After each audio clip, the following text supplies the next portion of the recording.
Welcome to another episode of My Weird Prompts, an AI-generated podcast featuring the random prompts of Daniel Rosehill as answered by a revolving cast of friendly AI characters. Join us for deep dives into AI, technology, and whatever other random thing Daniel finds fascinating today.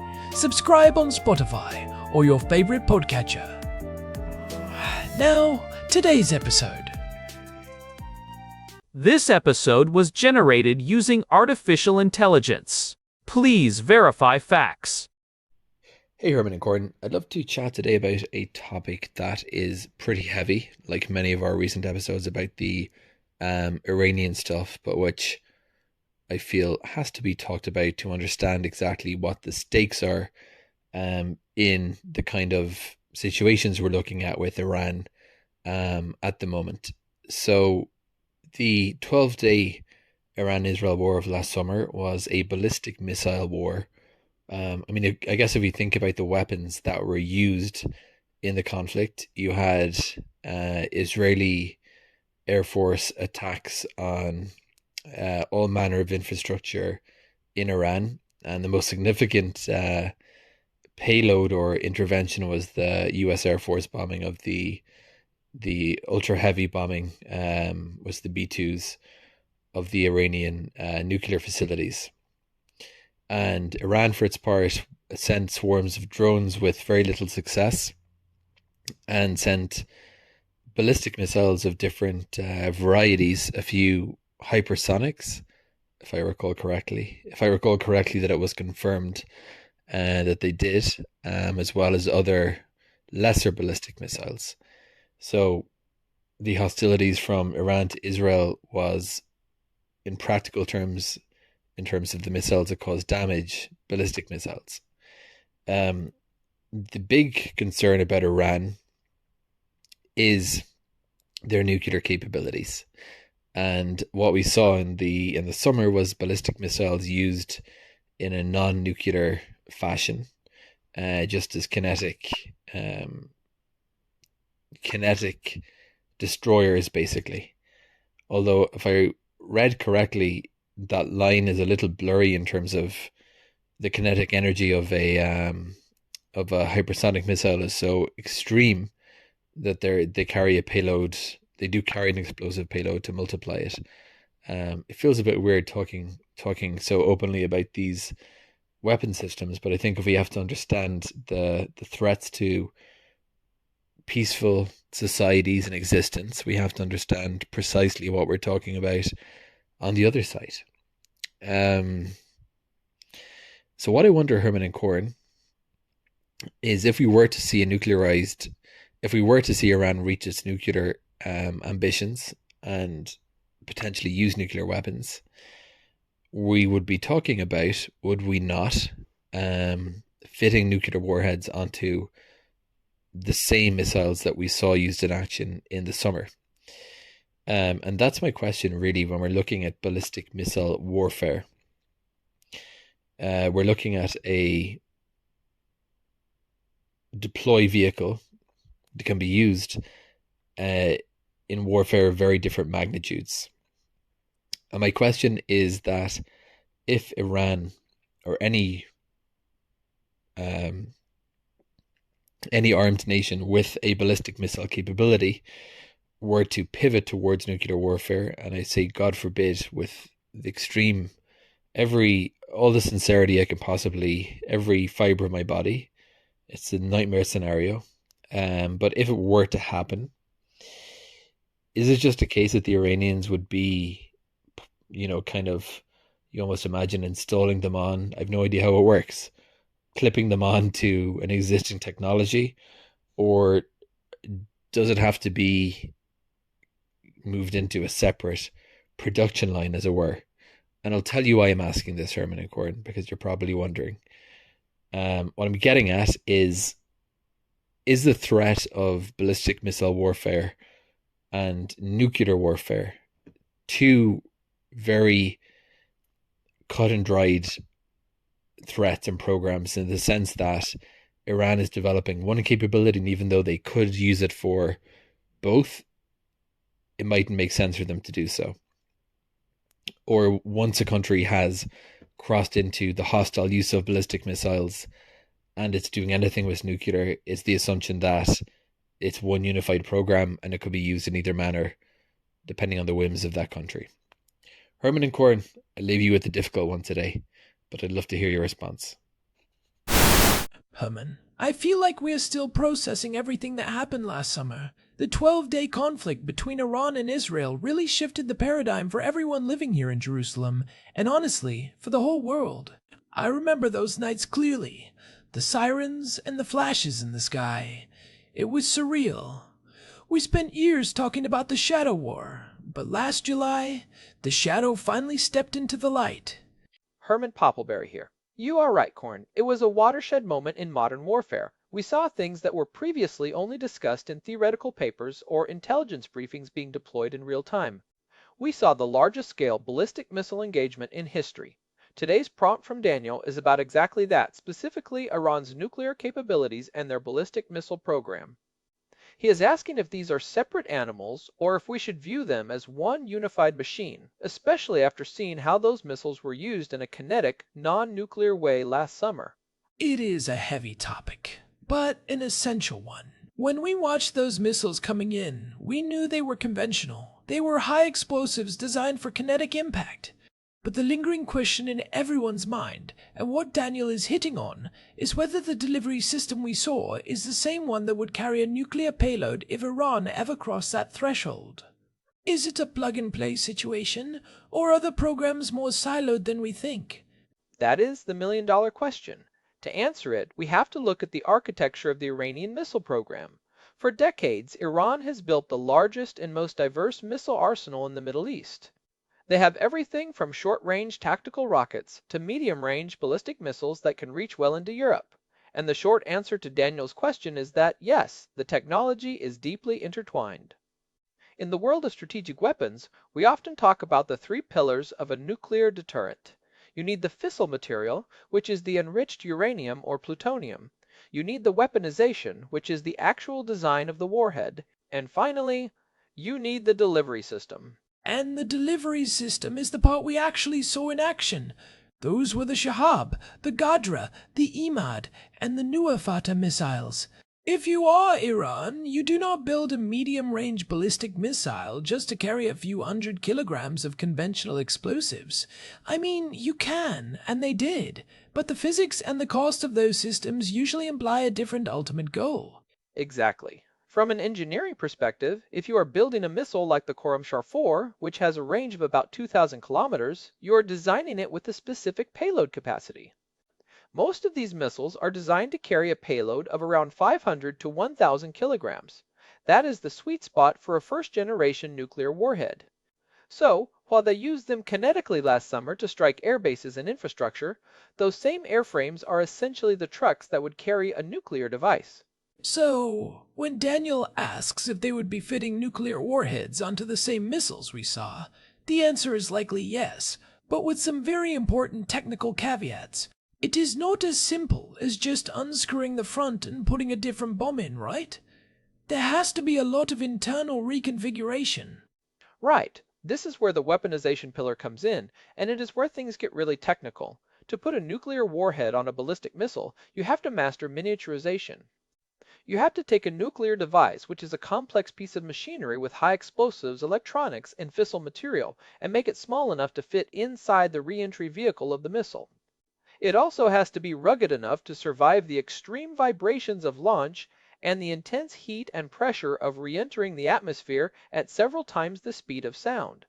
That re-entry part is what always gets me.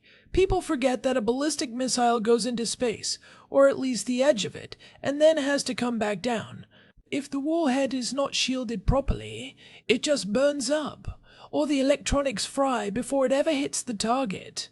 Precisely.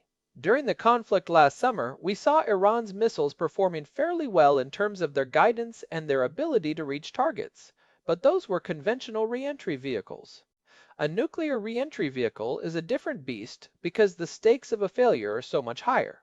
If a conventional warhead duds or burns up, you lost one missile. If a nuclear warhead fails or accidentally detonates high in the atmosphere because of a shielding failure, you have a massive strategic disaster on your hands. So, would you say the programs are unified? Or is there a team in one building working on the rocket engines and a team in another building working on the nuclear physics, and they only talk to each other once a year? It is more of a Venn diagram. Administratively, the Islamic Revolutionary Guard Corps, or the IRGC, oversees both. Specifically, the IRGC Aerospace Force, led by General Amir Ali Hajizadeh, is the custodian of the missiles. They are the ones who control the missile bases, and they are the ones who provide the security and the logistical backbone for the nuclear program. But the technical work is often specialized. However, we have seen evidence over the years, through documents like the ones the Mossad took from the Tehran archives back in 2018, that there was a specific program called Project 1101. That project was explicitly tasked with integrating a nuclear warhead onto the Shahab 3 missile. Project 11O. That sounds like something out of a Cold War thriller. But that is the smoking gun for the unified program theory, isn't it? It shows that at least at one point, the intent was explicitly to marry the two technologies. Absolutely. The archives showed blueprints and CAD drawings of how to modify the nose cone of the Shahab 3 to accommodate a spherical nuclear payload. They were looking at the internal electronics, the fuse mechanisms, and the weight distribution. So, to Daniel's point, even if they are currently using these missiles for kinetic strikes, the design heritage of many of these systems is rooted in the requirement to eventually carry a nuclear weapon. It's interesting you mention the weight distribution. I remember reading that when you switch from a heavy conventional explosive to a nuclear warhead, the center of gravity of the missile changes. That affects the flight path and the accuracy. So, if they've spent years perfecting the flight of a conventional missile, they actually have to redo a lot of the math to make it work for a nuclear one. You've been doing your homework, Corin. Yes, that is a huge factor. A conventional warhead might be a solid mass of high explosive, while a nuclear warhead is a hollower, more complex assembly. The mass properties are totally different. This is why we see Iran doing so many satellite launches. A lot of analysts believe their space program, using rockets like the Simurgh or the Zuljana, is actually a cover for testing the heavy lift and multi-stage separation technologies needed for intercontinental ballistic missiles, or ICBMs. If you can put a satellite into orbit, you have mastered the physics of long-range delivery. And that brings us back to what we saw last summer. During those 12 days, we saw the deployment of the Fatah 1, which Iran claims is a hypersonic missile. Now, hypersonic is a bit of a buzzword these days, but in this context it means a missile that can maneuver at 5 times the speed of sound or faster. If you have a maneuverable hypersonic re-entry vehicle and you put a nuclear warhead on it, you're talking about something that is incredibly difficult for any missile defense system, even the ones we have here in Israel like Arrow or David Sling, to intercept. That is the nightmare scenario. The Fatah one uses a solid fuel rocket, which means it can be launched on very short notice. You don't have to sit there fueling it up for hours while a satellite watches you. You just roll it out of a tunnel and fire. If that missile is carrying a nuclear payload, the decision time for the defender drops to almost zero. You have maybe a few minutes from launch to impact. I want to go back to Daniel's question about whether we should view them as one unified program. If they are unified, does that mean every missile test we see is effectively a nuclear test, even if there is no fissile material involved? In many ways, yes. Every time they test a guidance system, they are improving the accuracy of a potential nuclear strike. Every time they test a new solid fuel motor, they are making their nuclear deterrent more survivable. There is a concept in international relations called latency. Iran is a nuclear latent state, meaning they have all the components ready or very nearly ready, but they haven't put them together yet. They are essentially at the one turn of the screw stage. One turn of the screw. That's a chilling way to put it. So, during the conflict last summer when they fired over 100 ballistic missiles, was that a dry run? Was that Iran showing the world, and specifically Israel and the United States, that their delivery system is ready? I think that was a major part of the message. It was a demonstration of mass. They showed they could launch a large volume of sophisticated missiles simultaneously to overwhelm defenses. Even though most were intercepted by the combined efforts of the Israeli Air Force and the United States Central Command, some got through. Now, if those missiles had been nuclear, some getting through is a total catastrophe. The kinetic use of those missiles was a way to prove the reliability of the truck without actually delivering the package. It's a very risky game of signaling. But there's a nuance here that I think we should explore. Some people argue that by using these missiles kinetically, Iran is actually signaling that they do not need nuclear weapons. They are saying, look, our conventional missiles are accurate enough and powerful enough to achieve our strategic goals. Is there any merit to that, or is that just wishful thinking? It's an interesting perspective, but most defense analysts would say it's the opposite. The accuracy of their conventional missiles actually makes their potential nuclear force more dangerous. If you have a blunt, inaccurate nuclear missile, you can only really use it against a city. That's counter-value targeting. But if you have a highly accurate missile, like the ones we saw last summer hitting specific points on an airbase, you can use a nuclear weapon against a hardened military target. That's counterforce. It gives you more options in a conflict, which, ironically, can make the use of such weapons more likely in a crisis because you might think you can win. A limited nuclear exchange. So the two programs aren't just unified in terms of personnel and parts, but they are unified in terms of strategy. The conventional program is the laboratory for the nuclear program. Exactly. And let's talk about the production lines which Daniel mentioned. Iran has these missile cities, these massive underground complexes carved into mountains. Inside these facilities, they have the entire vertical integration of missile production. They are making the airframes, the engines, the guidance kits. It is highly likely that the assembly line for a Khyber-Shekin missile is the same one that would produce the version intended for a nuclear payload. They aren't going to build a completely separate factory for nuclear missiles. They're just going to have a specialized clean room for the final warhead integration. That makes total sense from an efficiency and a secrecy standpoint. If everything looks the same from a satellite or a spy's perspective, it's much harder to know which missiles are the red ones and which are the blue ones. It creates this massive ambiguity. And that ambiguity is a deliberate part of their strategy. It's called dual capability. If an adversary doesn't know whether an incoming missile is carrying 1,000 pounds of high explosives or a 20-kiloton nuclear warhead, how do they respond? Do they wait for it to impact? Or do they launch everything they have in a use it or lose it panic? This is why dual capable delivery systems are so destabilizing. During the 12-day war, every time a launch was detected in the Iranian heartland, the command centers in Tel Aviv and Doha had to make a split-second assessment of the threat level. That really highlights the tension we felt last summer. Every time a launch was detected, there was that split second of wondering, what is on that thing? Even though the intelligence suggested it was all conventional, the what if is always there. And that brings us to the nuclear side of the house. As of today, February 19, 2026, we know Iran has been enriching uranium to 60% for years. To get to 90%, which is considered weapons grade, is technically a very small step. Once you have a stockpile of 90% enriched uranium, you have the fuel. The question then is how long it takes to build the package to fit Daniel's unified program. Some estimates say it's 6 months to a year. Others say they might have already done the non-nuclear testing needed to make it happen much faster. You mean the high explosive testing? Like the kind they were accused of doing at the Parchin military complex years ago? Exactly. To make a nuclear bomb work, you have to use conventional high explosives to compress the uranium core perfectly, symmetrically. It's like squeezing an orange so hard and so evenly that it turns into a diamond. You can test that explosive lens system without using any actual nuclear material.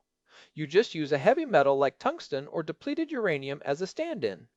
If Iran has already perfected those lenses, then the unified part of the program is basically just waiting for the order to assemble. It's like having all the pieces of a very complex Lego set, but they are kept in different boxes until the very last minute. The instructions are there, the pieces are there, and the person who knows how to build it is standing by. That's a great analogy. And the missile box is the one they've been opening and playing with the most. By using them in the 12-day war last summer, they've essentially vetted the delivery mechanism. They know the rockets work. They know the guidance works. They know the launch crews can operate under fire. That is a huge amount of operational data that feeds directly into the readiness of a potential nuclear force. So, to Daniel's question, if we see them fitting warheads onto these missiles, it's not a pivot to a new program, it's the culmination of the existing one. They are two sides of the same coin. I would go even further and say the ballistic missile program is the face of the program, while the nuclear side is the heart. One provides the reach, the other provides the power. Without the missiles, the nuclear program is just a bunch of underground labs that can't threaten anyone far away. Without the nuclear program, the missiles are just very expensive, very fast ways to deliver relatively small amounts of damage. Together, they create a strategic deterrent that changes the entire map of the Middle East. It's also worth noting the international response. For years, the Western powers tried to separate these issues. They wanted to negotiate on the nuclear program through the JCPOA, the Joint Comprehensive Plan of Action, while leaving the missile program for later. But the Iranians always refused to discuss the missiles. They saw them as their sovereign right for defense. In hindsight, that refusal makes perfect sense if you view them as a unified program. Why would you give up the delivery system for the weapon you are trying to build? It was a major flaw in the original diplomatic approach. You can't treat the bullet and the gun as separate problems when they are being designed to work together. And now, in early 2026, we are seeing the consequences of that. The breakout time is almost non-existent, and the delivery systems are more advanced than ever. Let's talk about the non-nuclear kinetic fashion Daniel mentioned. During that conflict, we saw the use of drones alongside the missiles. Does that factor into the nuclear conversation? Could you put a nuclear weapon on a drone? Theoretically, yes, but it's much less likely for a first-generation weapon. Nuclear warheads are heavy. Even a small one might weigh several hundred kilograms. A drone like the Shahed 136, which we saw used in swarms, only carries a 30 to 50 kilogram warhead. You would need a much larger, much more sophisticated drone, something more like an unmanned cruise missile, to carry a nuke. Ballistic missiles are still the preferred choice because they are so fast. A drone takes hours to reach its target, a ballistic missile takes minutes. For a nuclear strike, speed is everything. Right, because you want to hit the target before they can move their assets or launch a counterstrike. It's about that first strike capability. Or second strike capability. If Iran's bases are attacked, they want to be able to launch from those underground silos before they are destroyed. That's why the solid fuel technology is so critical. Liquid fuel missiles are like old cars that won't start in the morning, you have to coax them. Solid fuel is like a modern electric car, you just hit the button and go. You know, thinking back to those 12 days last summer, the sheer variety of missiles was what was so striking. It wasn't just one type, it was a whole symphony of different ranges and speeds. It felt like they were testing their entire catalog. We saw the Hajj Qasem missile, which is named after Qasem Soleimani, and that one is a solid fuel missile with a range of about 1,400 kilometers. They were. And they were also testing Israel's defenses. They wanted to see how the Iron Dome handled the drones, how David's sling handled the medium-range stuff, and how the Arrow 3 handled the stuff coming from the upper atmosphere. Every intercept gave Iran's engineers data on how to improve their penetration aids. Things like decoys or maneuvering re-entry vehicles that zigzag to confuse the radar. Penetration aids. That's another term that sounds like it's from a textbook, but has terrifying real-world implications. If a missile can release 10 decoys that look like warheads to a radar, the defender has to shoot at all of them. You run out of interceptors very quickly. Exactly. And if one of those 11 objects is a nuclear warhead, the math is not in your favor. This is why Daniel's question is so poignant. The kinetic war we saw last summer wasn't just a conflict. It was a massive, high-stakes research and development exercise for a unified strategic program. So, where does this leave us? If the programs are unified and the delivery systems are proven, what is the takeaway for the next year or two? Are we just waiting for the final piece of the puzzle? I think we are in a period of strategic patience on their part. They have shown what they can do. They have established a new normal where they can strike directly from Iranian soil at targets in Israel. Now, they are likely focusing on the final technical hurdles of weaponization. The IAEA, the International Atomic Energy Agency, has been sounding the alarm about their lack of access to certain sites. That usually means something is happening behind the scenes that they don't want the inspectors to see. It's a sobering thought. We often talk about these things in technical terms, like circular error, probable, or fissile isotopes. But at the end of the day, we are talking about the potential for unimaginable destruction. Living here in Jerusalem, you can't help but feel the weight of that. You really can't. But I think understanding the technical reality helps to cut through the noise. When people say, oh, the missile program is just for defense, or the nuclear program is just for energy, we have to look at the engineering. The engineering tells a different story. The engineering says these are parts of a single, coherent strategic vision. That's a really important distinction. The why is often hidden in the how. If you build a specific kind of rocket with a specific kind of nose cone, you are telling the world what you intend to do with it, whether you admit it or not. Right. It's like finding a specialized holster in someone's house. They might tell you they don't own a gun, but that holster was made for a very specific model of pistol. You don't buy the holster unless you plan on having the gun. That is a perfect analogy for the re-entry vehicles we've been talking about. You don't build a shielded, heat-resistant nose cone for a 2,000-kilometer missile just to carry a few hundred pounds of conventional explosives that might miss the target by 50 meters. You build it for a weapon that has a much larger margin of error. Exactly. A nuclear weapon turns a near miss into a total hit. That is the cold, hard logic of it. So, for our listeners who are trying to wrap their heads around this, what are the key things they should watch for? If they see a headline in the next few months, what should trigger that unified program alarm? First, watch for any news about miniaturization or warhead design tests. Even if they are just rumors or intelligence leaks, that is the final piece of the weaponization pillar. Second, watch for satellite launches. As we said, these are often ICBM tests in disguise. If they successfully put a heavy satellite into a high orbit using a rocket like the KM-100, it means they have mastered the heavy lift capability for a large warhead. And third, watch for any changes in their nozzle technology or vector control. That's the stuff that makes missiles maneuverable and harder to hit. And I would add, watch the diplomatic language. If the talk of red lines starts to shift from enrichment to delivery, that tells you the international community is finally acknowledging the unified nature of the threat.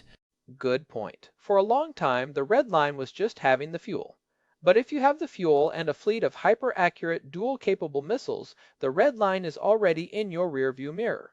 It's a lot to take in. I think Daniel really hit on the core of the issue here. It's not about two separate tracks. It's about a single train moving toward a very specific destination. It really is.